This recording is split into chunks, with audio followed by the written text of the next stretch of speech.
AIIMS গুৱাহাটীৰ ফালৰ পৰা ৭৭টা ফেচিলিটি গ্ৰুপ এৰ কাৰণে নতুনকৈ পোষ্ট ওলাইছে আৰু এই পোষ্টকেইটাৰ আবেদন কৰাৰ লাষ্ট ডেট হৈছে 19 জানুৱাৰী 2025লৈকে আপোনালোকে আবেদন কৰিব পাৰিব আৰু পদকেইটা ওলাইছে পদ ওলাইছে টোটাল আপোনালোকৰ ৭৭টা ফেচিলিটিৰ কাৰণে ওলাইছে গ্ৰুপ এ পোষ্ট আৰু ইয়াৰ আপোনালোকৰ প্ৰথম প্ৰফেচৰৰ কাৰণে ওলাইছে 17টা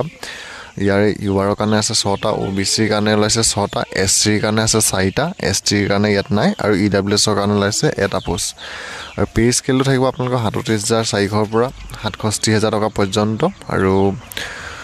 বয়সৰ ক্ষেত্ৰত হৈ দিছে আপোনালোকে ৫৮ বছৰলৈকে আবেদন কৰিব পাৰিব সেকেন্ড ওলাইছে এডিশনাল প্ৰফেচৰৰ কাৰণে 17টা পদ আৰু ইয়াৰ আপোনালোকৰ ইউআৰৰ কাৰণে আছে 5টা পদ ওবিচিৰ কাৰণে আছে 6টা এছচিৰ কাৰণে আছে 3টা এছটিৰ কাৰণে আছে এটা আৰু ইডব্লিউএছৰ কাৰণে আছে 2টা পে স্কেলটো থাকিব আপোনালোকৰ ৩৭,৪০০ৰ পৰা ৬৭,০০০ পৰ্যন্ত আৰু গেট পে থাকিব ৯,৫০০ টকা বয়সৰ ক্ষেত্ৰত ইয়াতো আপোনালোকৰ ৫৮ বছৰলৈকে হৈছে ৩ নম্বৰটো ওলাইছে এছ'চিয়েট প্ৰফেচৰৰ কাৰণে ১৮টা পদ ইয়াৰে ইউআৰৰ কাৰণে আছে 5টা ওবিচিৰ কাৰণে আছে 10টা এছচিৰ কাৰণে আছে 2টা এছটিৰ কাৰণে নাই আৰু ইডব্লিউএছৰ কাৰণে আছে এটা পদ পে স্কেলটো থাকিব আপোনালোকৰ ৩৭,৪০০ৰ পৰা ৬৭,০০০ টকা পৰ্যন্ত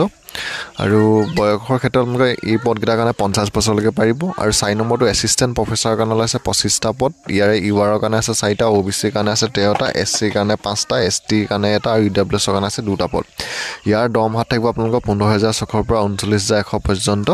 আৰু বয়সৰ ক্ষেত্ৰত আপোনালোকে ৫০ বছৰলৈকে আবেদন কৰিব পাৰিব এপ্লিকেশ্যন ফিজটো আপোনালোকৰ হৈ দিছে আনৰিজাৰ্ভ ওবিচি আৰু ইডব্লিউএছসকলে দিব লাগিব ১৫০০ টকা আৰু এছচি এছটি পিডব্লিউডি ওমেন কেণ্ডিডেটসকলে এপ্লিকেশ্যনৰ ফিজ দিব নালাগে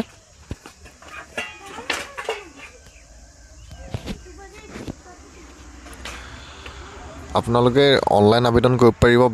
২০ ডিচেম্বৰৰ পৰা ইয়াৰ অনলাইন আবেদন আৰম্ভ হৈছে আৰু লাষ্ট ডেটটো হৈছে 19